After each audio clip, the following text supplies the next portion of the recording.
Uy hayvonlariga nisbatan allergiya dunyodagi eng keng tarqalgan allergiyalar qatoriga kiradi. Lekin uy hayvonlariga nisbatan allergiya sababli ko'pchilik mo'ynali do'stlarni orttirish fikridan voz kechishga majbur bo'ladi. Lekin agar uy hayvonini allergiyasiz boqishning imkonini beradigan usul bo'lsa-chi? Allergiyani zamonaviy davolash usullari, shu jumladan asid terapiya, organizmni allergenlarga nisbatan chidamliligini oshirishga yordam beradi. Asid terapiya allergiyani davolash usuli bo'lib, organizmni allergenga nisbatan sezgirligini kamaytirishga yordam beradi.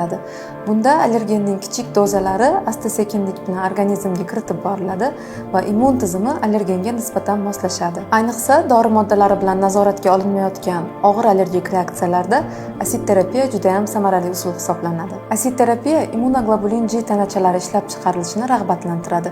Bu esa allergiyani bloklaydi.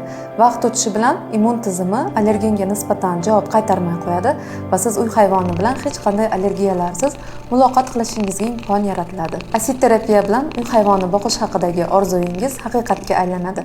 Allergiyadan qo'rqishni unuting va to'laqonli hayot kechiring.